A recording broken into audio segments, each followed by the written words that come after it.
Good morning, everyone. Thank you. I'm Tamiko Brown-Nagin, Dean of the Harvard Radcliffe Institute, Professor of History in the Faculty of Arts and Sciences, and the Daniel P.S. Paul Professor of Constitutional Law at Harvard Law School. And I am thrilled to welcome you to today's program and to Radcliffe, Harvard's Interdisciplinary Institute for Advanced Study. This program is presented in collaboration with the Department of History, and it's part of the department's public history project titled Harvard in 1776. I'm grateful to my colleagues on the project's planning committee, Taya Miles, Annette Gordon-Reed, Taylor Maurice, Dan Smale, and graduate students Riley Sutherland and Saffron Senior. And I'm very glad to welcome so many faculty, fellows, and staff from both Radcliffe and the Department of History.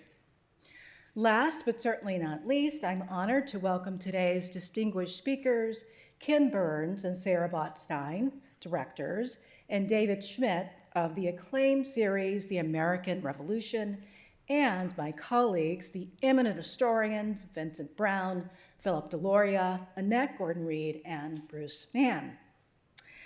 As the series directors observed recently in The Atlantic, quote, generations of Americans have wrestled with the meaning and reality of the American Revolution, our national origin story. The American Revolution documentary harnesses the power of storytelling, art, and rigorous historical scholarship to help this and future generations with that perpetual effort to understand our history and its legacies. Thank you to our speakers and to everyone in our audience for engaging in that important work as we mark the nation's 250th anniversary. Now, I'm pleased to introduce my colleague, Brenda Tyndall, who will introduce the program and our speakers more fully. Brenda is a National Museum leader, curator, and public historian, and she serves as the Harvard Faculty of Arts and Sciences inaugural Chief Campus Curator and Executive Director of the Office for Academic Culture and Community. Please join me in warmly welcoming Brenda Tyndall to the stage.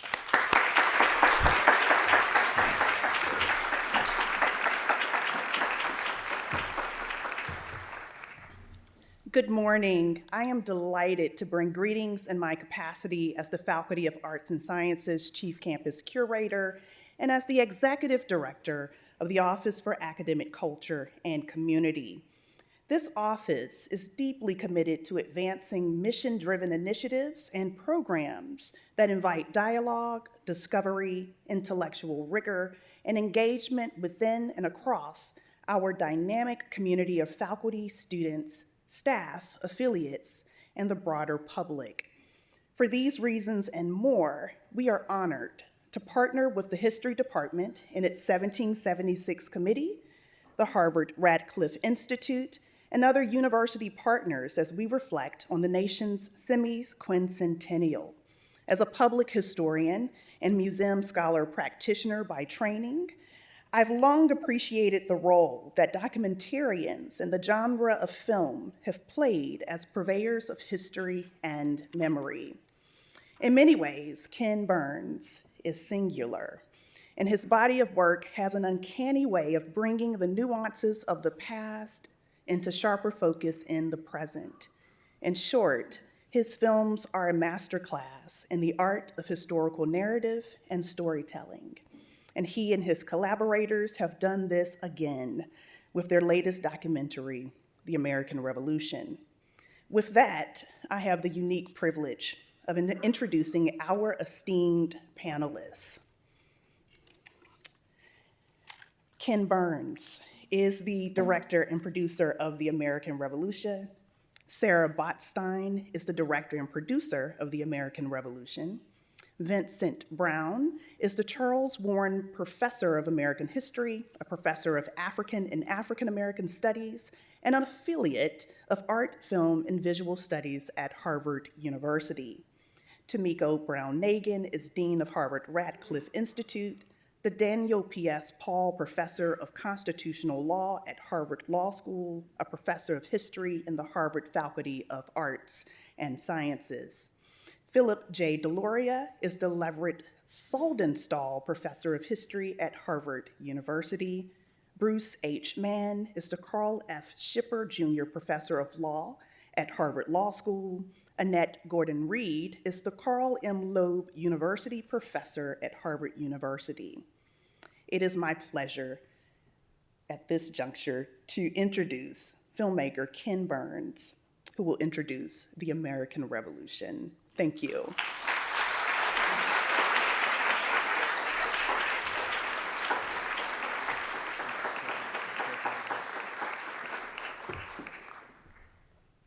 Good morning. On behalf of Sarah Botstein, my co-director, who's here and you'll hear from later, we're very honored to be invited to this conversation today. We have in our editing room a neon sign. It's been there for years and years and years, and it says in lowercase neon, it's complicated.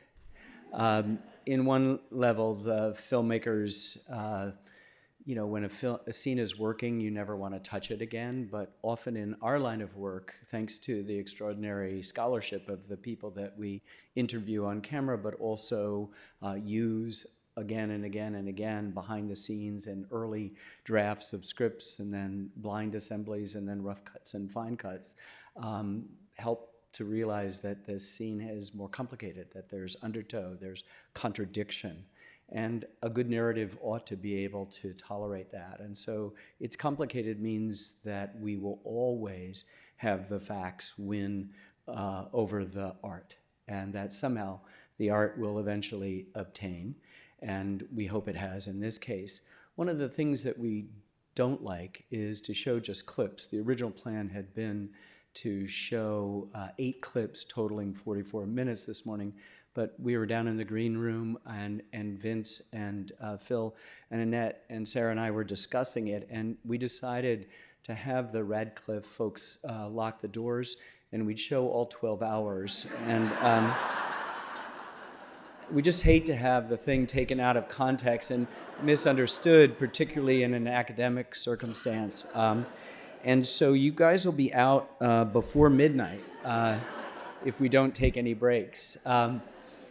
No, we are going to parachute you into, and please forgive us for the dislocations that it will cause,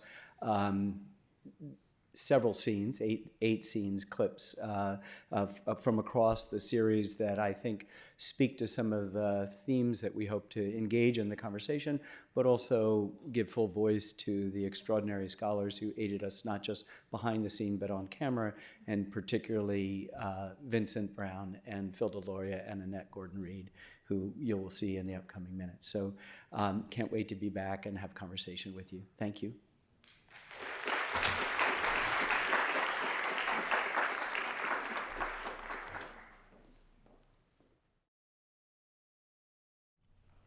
At this time, I'd like to invite Ken Burns, Sarah Botstein, Annette Gordon-Reed, Vincent Brown, Philip Deloria, and our moderator, Bruce Mann, to the stage.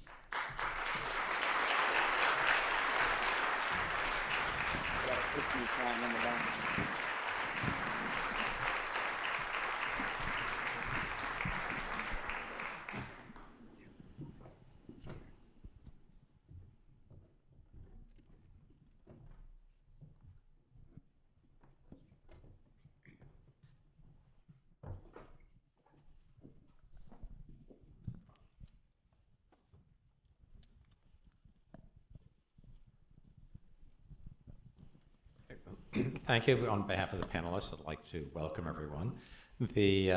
And it's only fitting that we be doing this with these people on stage, since for those of you who have seen it recognize that the Ken Burns' American Revolution is largely told by the Harvard History Department. At least in this clip reel. Right. 6 current and former members of the department, by my count, participated, and Ken even managed to reach beyond the grave and bring us our former colleague, Bernard Balin. And so the members of the audience have submitted questions in advance, some of which I will weave into the conversation. They were very thoughtful questions. But I thought I would like to start out just asking my colleagues in the history department and law school the same question to get us started, which is, how does Ken's and Sarah's version of the American Revolution that you helped tell differ from the version or versions of the Revolution that you grew up with before you became historians? So, Vince, you want to kick it off? Yeah, in some ways it's easy to answer because I'm part of the Schoolhouse Rock generation. So when I think of the American Revolution, the first thing that comes to mind is rockin' and a rollin', splishin' and a splashin', over the horizon, what can it be? Looks like it's going to be a free country. So, Yeah, I knew there was a reason I called on you first. And we failed because we didn't get him to sing for our I was just thinking, how did we not get you to sing? but so it was mostly lies, right? It was not complicated at all. It was mostly narrowly focused on the political story of the American Revolution, the fight against the king. It wasn't that complicated social history of the revolution that Ken and Sarah and David are telling in this film. And it was mostly focused on what happened here in Massachusetts. I'm from San Diego, California, and it wasn't until graduate school that I learned that there was a massive rebellion in 1775 and 1776 in San Diego, California, by the Yemaya Indians against the Spanish missions. Like, I grew up not knowing that until I moved to North Carolina and went to graduate school. Like, that part of that revolutionary era just wasn't part of what I knew, even about my own hometown. But I guess there was one thing that was relatively uncomplicated that has been true to me, that stayed with me from that early Schoolhouse Rock education, and that's the idea that the just powers of government derive from the consent of the governed. So, no more kings. No more kings. And for me, that also meant no more masters, or no dictators, or I would say now, no oligarchs. And that uncomplicated idea, or at least to me, uncomplicated, has remained with me from my childhood education in the American Revolution. Even as I now have become a professional historian and I complicate all of these ideas and all of these histories in the ways that Ken and Sarah and David have. Yeah, similar for me. I would say that it was much less complicated. I didn't think of it as an event that involved lots of different types of people. I mean, one of the things you get from the documentaries, it's clear, is that there were lots. This has always been a multi-racial, multicultural country, and growing up in Texas and the vision that I got of it, it was mainly whites. And that it was a story of when the country was white, essentially, and that you don't get that sense at all from this film, and complicating it not only in terms of race, but religion, the complexity, the amount. It's not until I became an adult that I realized how religiously diverse this place was. And so the picture of trying to create this moment when this was white people, white Protestants who were in control of everything, and other people were just incidental, marginal, weren't even part of it, this film disabuses of that notion. I will say that the notion of all men are created equal, that idea, that was something that people stated, and that's what stuck with me, but the complexity of the revolution wasn't a part of my education. Phil? So, my wife and I both started our careers as public school teachers. My wife taught a 5th grade class, which in her curriculum was the place where you had to teach the revolution. And she had to write a revolutionary play that her students had to perform. We sat down one night to write the play. It was all about the Boston Tea Party. And what we realized, and I think this sort of maybe speaks to the way that American education works, is that all we were doing was reproducing what we remembered from 5th grade, and that our teachers in our 5th grade were probably reproducing what they remembered from 5th grade, and so on. And so we were getting a curriculum that probably dated to the early 20th century, and it sort of looked like Boston Massacre, Boston Tea Party, Bunker Hill, Battle, Battle, Battle, Valley Forge, Battle, Battle, Battle, Yorktown, Declaration of Independence kind of floating above, Nathan Hale, Benedict Arnold, something like that. So for me, I mean, one of the things that's been so lovely to be part of this has been the ways that Ken and Sarah, you've been so committed to surfacing Native American stories, within this. And I think, I'm too old for Schoolhouse Rock, Vince. I'm so sorry. But it was a moment of sort of like Crispus Attucks as an African-American figure, and now we tell the story of Crispus Attucks as an Afro-Native American figure. We tell the story of the Boston Tea Party not just as a weird, quirky thing, but as a fundamental statement about what it was to construct an American identity in this moment. We start the war by not necessarily talking about Bunker Hill, but by talking about the attacks on the Cherokee towns or Lord Dunmore's war. We think a lot about sort of the campaigns in New York. We think about the ways that there's a longue durée story here that stretches from the 7 Years' War through the Revolution, into the Northwest Indian War, into Tecumseh's War and the Creek War and the War of 1812, into the early struggles of the early 19th century, and the continuities of those things, right, become visible when we focus in on the Revolution in the ways that the film does. Okay, if I could sort of ask a variant of that question, pose it to Ken and Sarah.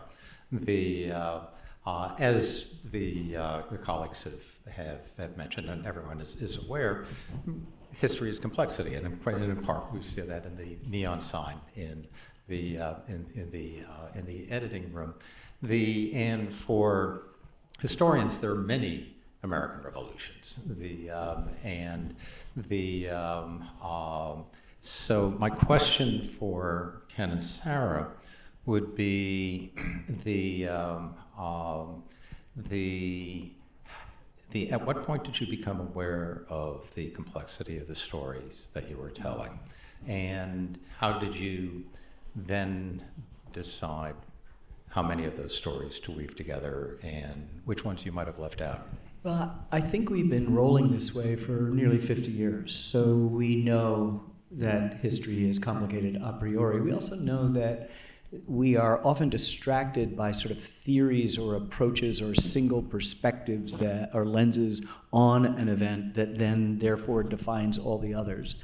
And what's so great in a relatively superficial medium is the ability to digest the work of not these scholars but 21 others, whose expertise might be Native Americans like Kathleen Duval, or people like Christopher Brown, who's really 18th century British Empire and 19th century British Empire economies, as well as some of the more germane things here. So we know going in, when you decide to pick a topic, that it's not going to be the Schoolhouse Rock. It's not going to be the fifth grade thing. You can get an A still if you say taxes and representation, but we actually moved a scene that was in the interior, literally and figuratively, of our film to the opening. And it is the story of, back at the time of the 7 Years' War, what we all call, in our self-involved narcissistic way, the French and Indian War, that Benjamin Franklin is attracted to the Haudenosaunee, the Iroquois Confederacy of the Seneca, Cayuga, Onondaga, Tuscarora, Oneida, and Mohawk peoples, who have for decades and decades had their own sort of government. They respected the independence of each of those peoples, but on a large, broad international scene, in trade and in military and diplomacy, they're acting as one. And he attempted to do this with an idea, which he characterized with a cartoon with a segmented snake. You've all seen it, Join or Die. And in Albany, 7 of the 13 colonies said sure, and then went home, and nobody was interested in giving up an inch of their autonomy. And so the plan died, and as we say at the end of the prologue, the Join or Die would go on to become the rallying cry 20 years later in the most consequential revolution in history. So now we are privileging Native American land. Look, they do not call it the Eastern Seaboard Congress.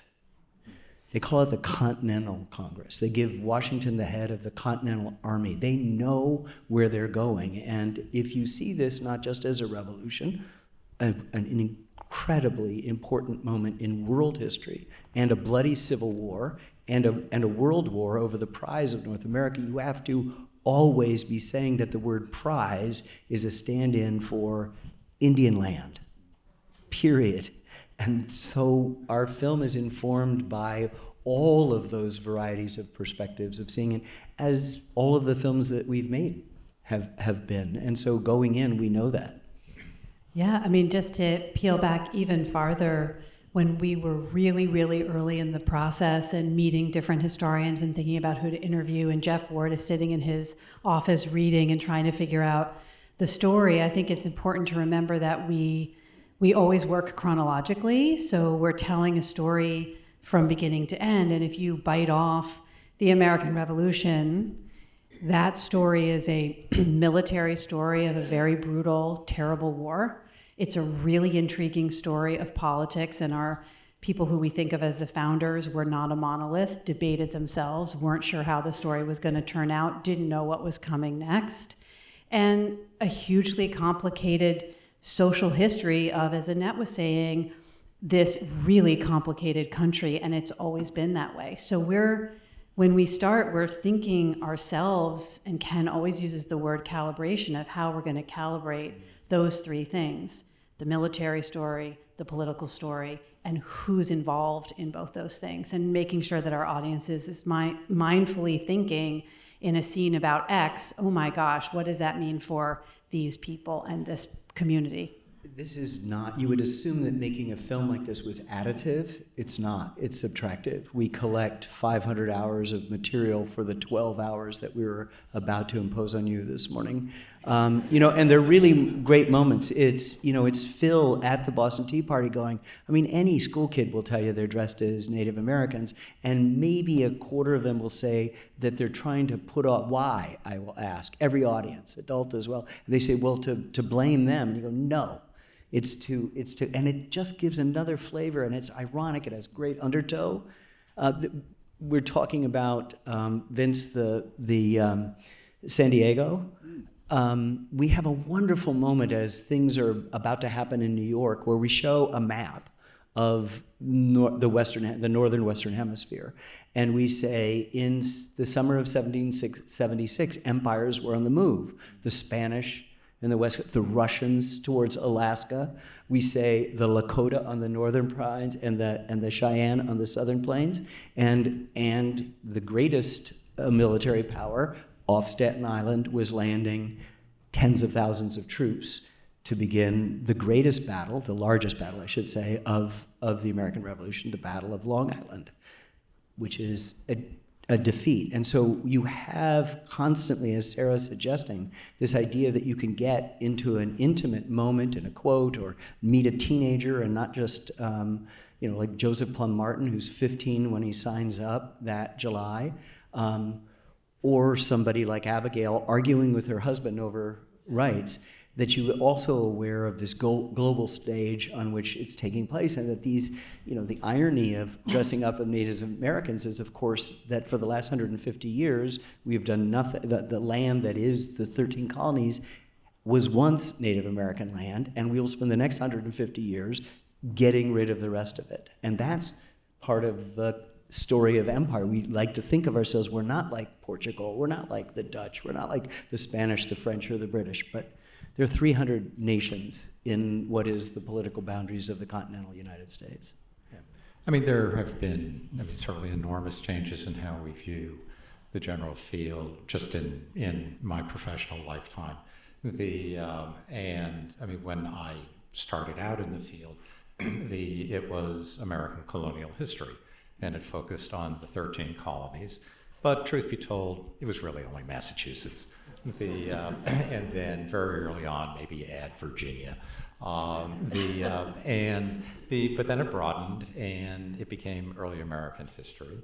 And it started talking also about British North America, extending into Canada, down into the Caribbean. And then the field broadened, so it talked about the Atlantic world. We talk now about vast early America. And so the field itself has become much broader, much more inclusive. And I was struck in watching the series, seeing the voices represented that when I started out, you simply wouldn't have heard. because no one thought to listen.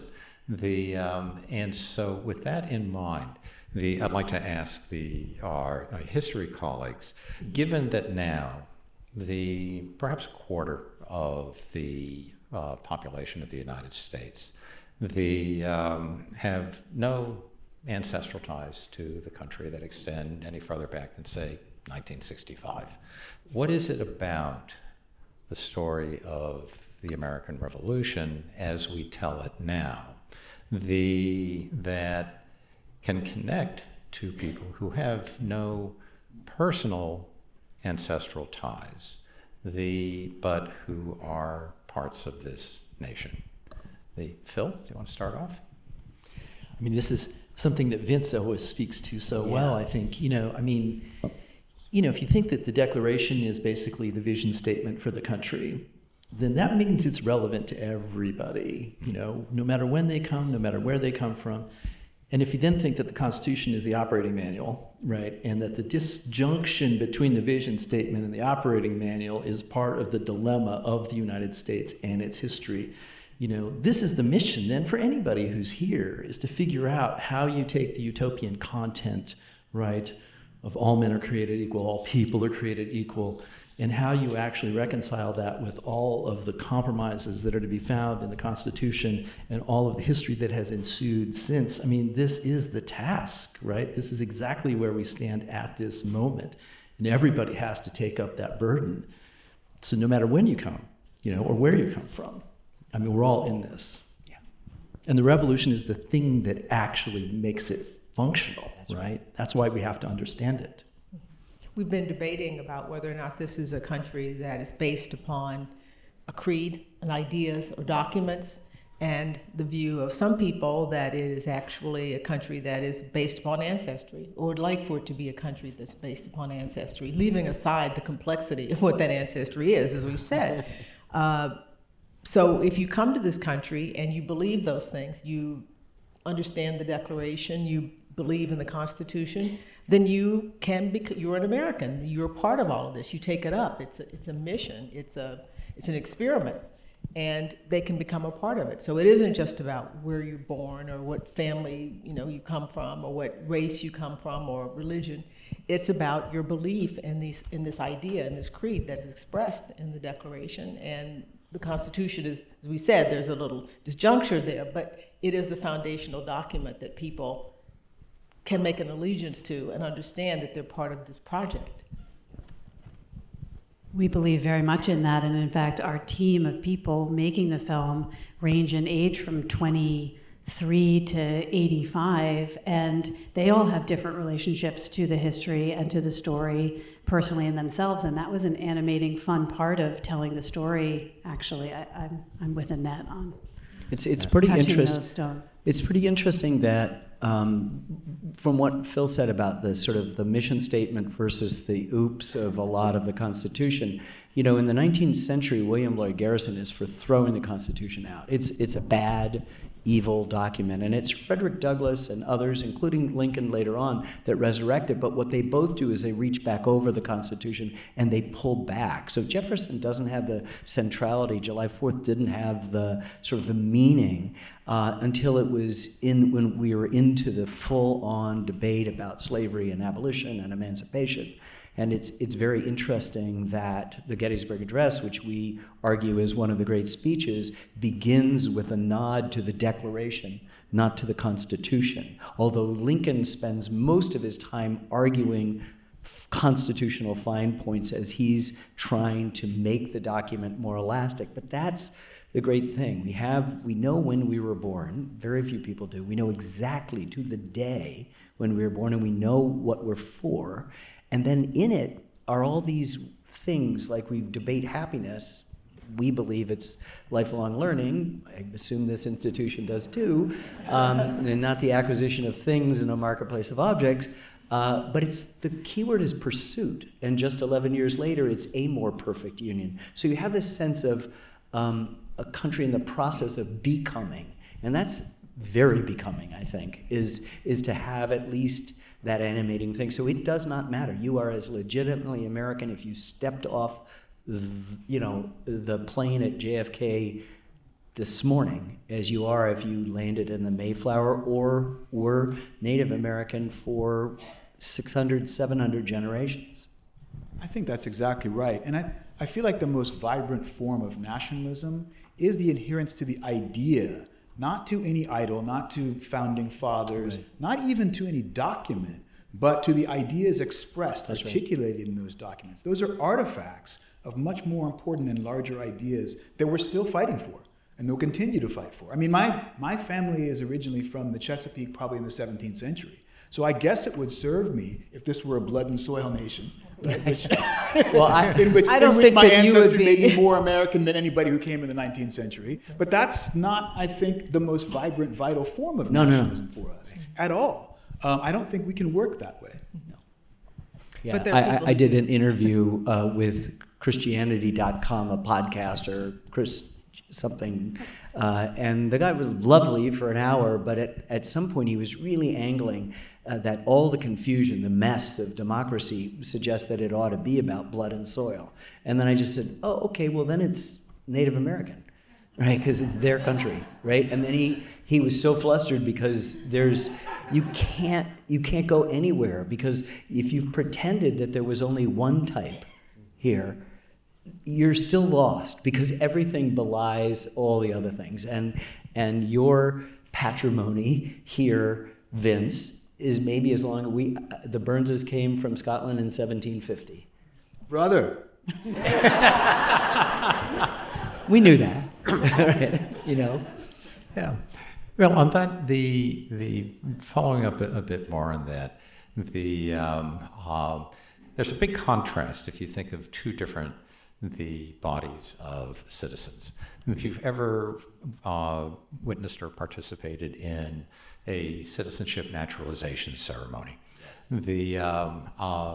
those are just extraordinary events.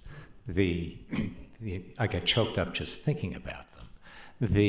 Because you have people who have made a choice, and for many of them, they are drawn by the ideas, and what they think the country symbolizes, and they come to a country in which there are whole other bodies of people, who view ancestry as the determining factor. The Daughters of the American Revolution, for example, may sound like a benign organization, but it has a troubled history. But it's the connection that the members feel to an ancestral past, that is simply the luck of the genetic draw, that does not rest on ideas. And in Ken and Sarah's and David's series, you do have the recognition of the ideas. You have it sort of distilled in just two snippets. One, the very short one from Gordon Wood, that is what Gordon has built his whole career on. And then at the very end, and I was happy to see it included here, Vince's comment about that the words are important to you, just as they are important to the people in the naturalization ceremony. So in making the series, you acknowledge the ideas, but the complexity is really what comes to the foreground, what dominates, and the previously unheard voices. So how did you decide how to strike that balance? I remember some advice I got during the making of the Civil War series. Somebody just said, God is the greatest dramatist. Sarah mentioned it earlier. It's chronology. And so at each moment, you sort of figure out what is the chronology you can tell. The military stuff is conveniently a kind of symphony in three movements, from the New England to the Middle Atlantic states to the South. That's a kind of easy thing to follow. The social stuff is much more complicated, and all of those things that we've discussed with the undertow, you figure out how to do it. You know, what we wanted to do is to take the the boldface names and give them dimension. They're all out there, statues collecting pigeon shit and have no direct relationship to us.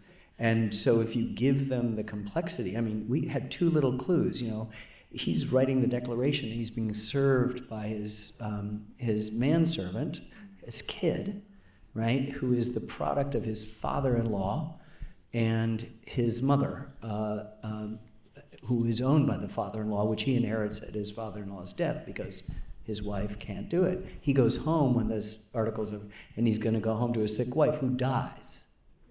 And then he's going to look at Hemings' sister, and then that's Annette's story. So we're not saying, look at this is what it is. We just want to give you enough complicating, destabilizing things that you will understand that you cannot fit this into a really neat box. And a lot of that comes from just making choices that, rather than saying that those enslaved people came from Africa, they come from specific places that are as important to them and their stories as Massachusetts is to you, right? And so we wanted to add that. So we add African languages as well as Native American languages to a list of what's spoken, say, at Valley Forge. And that becomes a way in which you're not just doing the correct thing, you're doing the accurate thing. And that's important, I think. Yeah, I think the last few minutes of the film are often the last few things that we finish, same with the opening of the film. And the whole enterprise is that we're trying to tell good history, which hopefully, thanks to the Harvard History Department, we can tell. But also, we want the audiences, I think for us, we want the film to be somewhat inspirational, a little bit patriotic, and for audiences to care about American history, to care about where we've been so they can understand where we are now and how to fight for a better future. So the pairing of what Annette says about citizenship and what Vince says about having those words mean something to him now is, I think, for us, a kind of discreet charge to our audience to care and to give a damn and to be involved and to make good on some of what those promises and those documents and those ideas might have meant then, but what they might mean now. So we spend a lot of time thinking about how to start a film to ask you all to spend 12 hours with us, and then how to end the film to be involved in this great experiment. Can I just underscore something that I think is implicit in everything you're saying, but I want to make it explicit, which is one of the things I most admire about your working process is that you ask questions, big, relatively open-ended questions. Right. So rather than starting with a pat story, Sarah came to me, I think in 2020, and you said you were collecting interviews with historians and you were really researching the story. It wasn't We're just going to Vince's school, then we go to Annette's school, then we go to Phil's school. You didn't just have a story that you were just kind of trying to manifest, but like real questions. And I think the curiosity in the film really comes through. The fact that you want to know much more about this story we think we already know, that hard questions might be more important than easy answers. Right. I think that's what gets us into the predicament of the people going through those tumultuous events, right? They don't know how it's going to turn out. So we as viewers don't necessarily know how it's going to turn out. And I would say it leaves us at the end with, we don't yet know how it's going to turn out, right? And that's the hard question at the end of this film that I think it raises so beautifully. Well, I think that's implicit in Benjamin Rush's thing, that the American War is over, but the revolution is still going. And that gives you an idea that it isn't just the meaning of the documents, and you're right, absolutely right about naturalization ceremonies. It is so positive. But it's really about it as something your former colleague Jane Kaminsky says at the opening of episode 6, it's about possibilities. And that's what it is. Maggie says that at the end of the Declaration, everybody knows it just means white men, but it's deeply significant to people at the margins. Bernard, who in one of my, I tear up just seeing him because he was so generous to us and continues to give from the grave. He talked about slavery as this thing that nobody really debated about. There were people who spoke to its evils before the revolution, but after the revolution, it was never not the topic. Because once you've said all men are created equal, the door's opened. Slavery's over. It may be 69 years before the 13th Amendment, but it's over. And women are going to get the vote, even though it's going to be 144 shameful years before they're going to be able to get the vote. And so all of these things are implicit, and it's this time bomb of possibility and you said inspiration, Sarah, which I think it's really at the heart of this. And I think the important thing about that, if I could just quickly, is that to be patriotic doesn't mean you have to be uncritical. No. In fact, that's a part of it. Exactly. You do it because you want the country to be better, and you recognize the ways it has become better over time, even though there's still lots of things to do. Yeah, lots. Agreed. Yeah. Now, we are just 2 days short of another anniversary, a rather regrettable one, because 1 year ago, this Friday, Donald Trump issued an executive order entitled "Restoring Truth and Sanity to American History," and that does raise the question in part of whether the documentary that we have seen, which many of us would think certainly does represent truth and sanity, but how it would survive the scrubbing that has been occurring. But as we all know, history is struggle. History is a tapestry of struggles for survival, for power, for wealth, for enlightenment, for knowledge, for peace. And history is also the struggle, or a struggle for who gets to tell it. So as we work toward the end of our allotted time, I would like to ask our panelists, so what do you think the lessons of the revolution should be for the 250th? That is, after all, the title of this panel.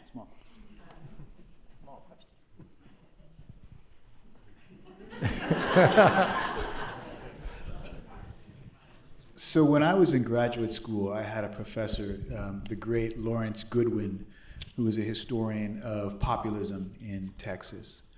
And he used to say quite often, we need a book that tells us how we lost the American Revolution. And what he meant by that was that in this very complicated process, as William Hoagland says in the film, there were people who were trying to push forward to democracy. And those weren't necessarily the people we identify as founding fathers. And the people we identify as founding fathers who got to tell their story and whose story is reproduced, in various ways, including in the erection of statues, were not necessarily the people who were the advocates of democracy. And they won, in a sense. And so telling the more complicated history of revolution, telling the story of all of those people who were the actual advocates for democracy, I think is our way of identifying with them, is our way of making the revolution about what it was for those people, yes, as opposed to what it was for the people who ultimately wrote the Constitution. To me, going forward, I think it means that we have to understand that, in this struggle with tyranny, wherever we may find it, it's not necessarily the leaders of that struggle, the leaders of institutions, the most powerful people in the society, the most prominent, are going to be advocating for equality, are going to be advocating for freedom. They might be the most likely to capitulate, in fact. And that a lot of the energy that pushes us toward democracy is going to come from below, is going to come from those people who are struggling, fighting, resisting tyranny, wherever they find it. Yeah. Right? Not just the tyranny of the king, but the tyranny of the enslaver as well, the tyranny of the land speculator as well. That's what I take for. It's a really good one. What you're saying, Vince, given the radicalness of the Pennsylvania Constitution, that it's upstairs from the room where it happened. Yeah. Is where this thing, and I just always go back to Johann Ewald, who lands in Staten Island in July of '76 and is, openly contemptuous of the rebels, but he's part of the surrendering army there at Yorktown. And he says, "Who would have thought 100 years ago that out of this multitude of rabble could arise a people who could defy kings. And so you begin to see there's a kind of activeness to democracy. It's something you got to be doing, not sort of accepting.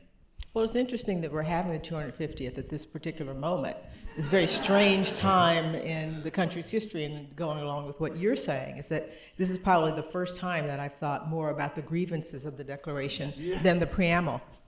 I mean, and people talk about, when I go give talks, people talk about the grievances. That was usually something that was relegated to the past. But you start thinking about, what does tyranny mean? What are the kinds of things that these people were rebelling against? So the lesson is that the experiment is ongoing.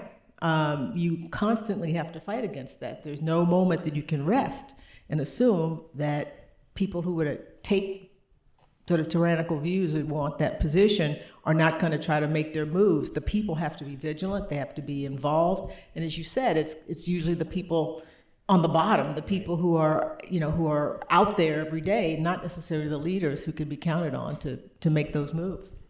I mean, I think it's important to remember when we asked Alan the question where he starts to talk about not just the preamble but the grievances was 5 years ago. So the fact that it has a totally different meaning now is another thing about making a film like this. Ken usually talks about this, but it took us 10 years to make the film. So the world around us changed enormously while we were making it. And so it would be naive of us to say we're not making a film in a moment on the one hand, but we are actually kind of shutting down what's happening around us in the outside world to try to tell very good history that will stand the test of whatever political moment we're all living through. And I think the takeaway, Ken's heard me say this a million times, but the takeaway for me, not just on this film, but really almost any film we work on, is that it's really incumbent on us to be involved in our local communities and our state governments, and not just poke our head up every 4 years and vote, but to really vote and to be involved, very small, medium, and large, and that's our obligation. Oh, and now everybody looks down after these beautifully eloquent statements. Everyone looks down the row at me. Take us home, Phil. Well, last summer in my small town in northern Michigan, I proposed we did a community reading of the Declaration of Independence. And many people said, no, it's too political. And I think what that tells us, I think if I could sort of summarize, like, we must fight. We must continue to fight, not only for the principles of the Declaration, but for the right to speak the Declaration itself. That's the moment we're in. And I think, to sharpen up in our minds the urgency of where we're at relative to the history that we're telling, but it's one of the fundamental things we must do right now. Yeah, that is, thank you. In addition to being moderator, I'm also the timekeeper. And so since there is a schedule, I'm afraid I have to bring this to a close. But I would like to thank our panelists who have been generous with their time and their insights. And so first, I'd like to give them a round of applause to thank them. Thank you.